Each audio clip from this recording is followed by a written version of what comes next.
A Câmara Municipal de Tremembé aprovou hoje por unanimidade reajuste de 9,28% ao funcionalismo público. O Sindicato dos Servidores pedia aumento de 15%. A categoria decide se vai entrar na Justiça para contestar o projeto. O Ministério do Trabalho multou a Prefeitura de Taubaté em cerca de R$120 mil referente a 44 autos de infração por não cumprir normas de segurança e saúde no trabalho. As fiscalizações começaram em 2013. Segundo o auditor fiscal Antônio Carlos Pimentel, foram encontradas inúmeras irregularidades, como falta de equipamentos de segurança, prédios públicos com risco de desabamento e também equipamentos que ofereciam riscos aos trabalhadores. Além disso, 30 relatórios com denúncias de assédio moral foram também apresentados ao Ministério Público do Trabalho. A Prefeitura tem prazo de 10 dias para recorrer. Quanto ao processo que tem conhecimento, o Executivo alegou que o Ministério Público do Trabalho não teria competência para deliberar sobre o assunto porque os servidores municipais possuem regime estatutário e não estão submetidos à CLT. E que o caso foi remetido ao Ministério Público Estadual e arquivado.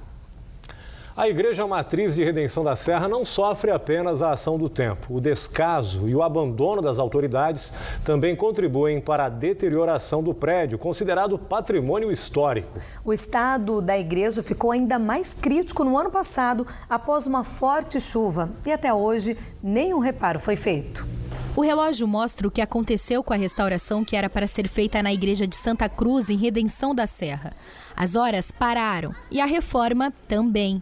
O prédio construído em 1882 foi um dos poucos que restou depois que parte da cidade foi tomada pelas águas com a construção da represa de Paraibuna na década de 70.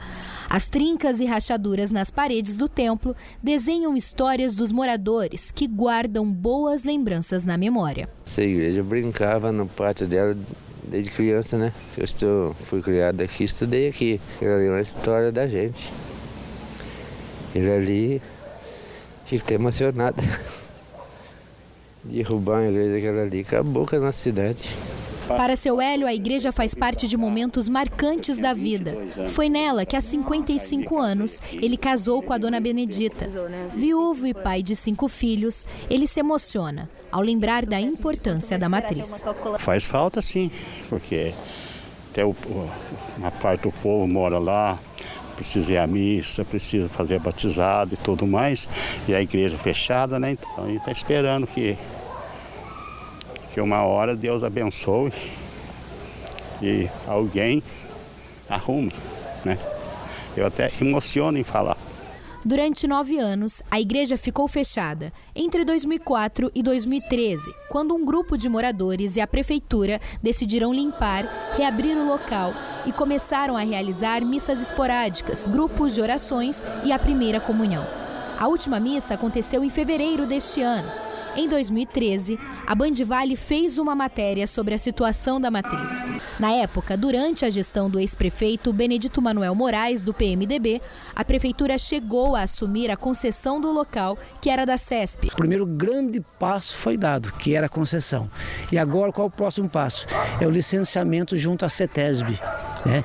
Que inclusive a própria CESP, que é uma grande parceira, mandou um documento já com um parecer favorável a essa licença. E o próximo passo, então, seria a licença, em seguida um projeto para o restauro, né? E o quarto passo, exatamente o próprio restauro. Porém, o prefeito foi cassado após a Câmara concluir o favorecimento em uma licitação que tinha como sócia a ex-chefe do gabinete do governo municipal. Diante disso, quando o vice, atual prefeito da cidade, Ricardo Evangelista, do PTB, assumiu a prefeitura, ele devolveu a concessão da igreja para a CESP, alegando que o município não teria orçamento para manter o patrimônio. Segundo ele, o valor da obra seria de cerca de 30 milhões de reais. Eu devolvi porque o município não tem condições de restaurar aquele patrimônio. Se continuasse com a concessão da prefeitura, ele ia acabar ruindo mesmo, porque o município não tem condições. E a CESP tem a obrigação de manter aquele patrimônio. Então, o que a gente fez? Devolveu para eles e cobrou com mais intensidade para que fosse tomada alguma providência quanto ao restauro da obra. No final do ano passado, uma das paredes aqui da Igreja da Santa Cruz foi danificada por causa das chuvas e uma parte do revestimento desmoronou. No início deste ano, o Instituto de Pesquisas Tecnológicas veio até aqui. Eles realizaram uma análise para saber quais eram as condições de segurança e quais as medidas deveriam ser tomadas. Este levantamento foi enviado ao Conselho de Defesa do Patrimônio Histórico, mas enquanto isso, as portas aqui da igreja permanecem fechadas. Por nota, a CESP disse que com o aval do Condefat, caberá à companhia iniciar as reformas, que seriam em torno de 10 milhões de reais. O Conselho ainda informou que aguarda os laudos planejados pelo proprietário para que seja decidido um plano de ação para restauro do local.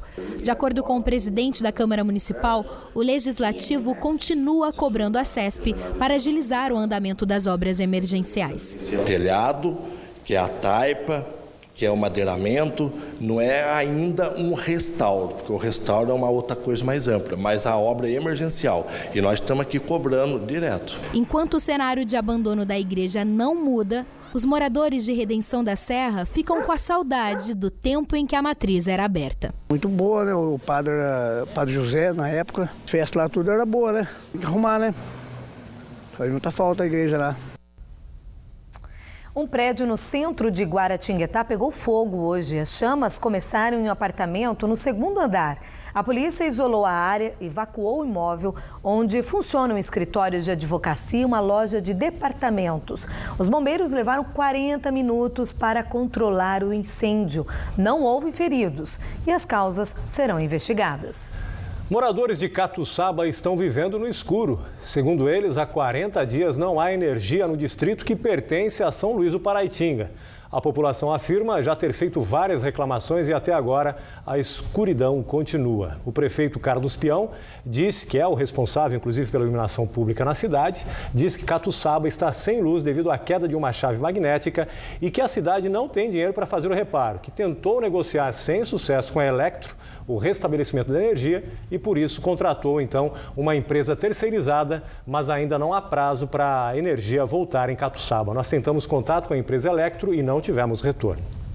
A frente fria chegou de vez, trouxe chuva e derrubou as temperaturas. Amanhã o sol pode até aparecer, mas o tempo vai continuar instável. Vamos ver a previsão.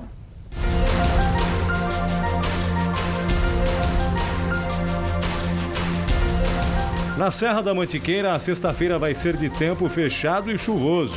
E o frio vai permanecer na região. Em São Bento do Sapucaí e Campos do Jordão, os termômetros não passam de 18 graus.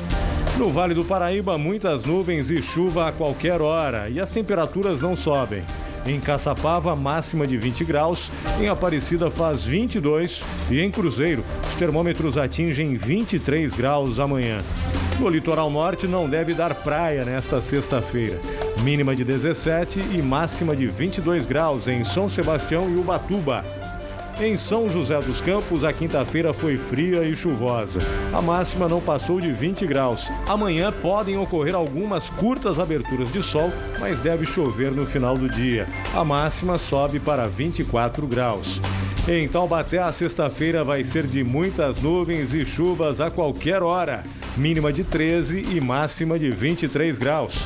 Em Caraguatatuba, o tempo permanece instável e chuvas ao longo do dia não estão descartadas. Mínima de 18 e máxima de 25 graus, ondas de 2 metros de altura e ventos de 7 quilômetros por hora. Terminou sem acordo a audiência de conciliação sobre a greve dos funcionários da Fundação Casa, hoje no Tribunal Regional do Trabalho. No encontro, a entidade manteve a proposta de reajustar os salários em 5,22%. Já os servidores querem 42% de aumento. O TRT marcou para terça-feira, dia 24 de maio, o julgamento do caso. A paralisação começou no último dia 7 e, segundo o sindicato, atinge 150 unidades da Fundação Casa. Na região, as unidades de Jacareí, São José dos Campos, Taubaté, Lorena e Caraguatatuba aderiram ao movimento. Mas uma liminar determina que 70% dos servidores continuem trabalhando sob pena de multa de R$100 mil por dia ao sindicato. No próximo bloco, Mundial de Surf, Medina perde na semifinal e Havaiano vence a etapa do Rio de Janeiro. A gente volta daqui a pouco, agora 7h03. Até já.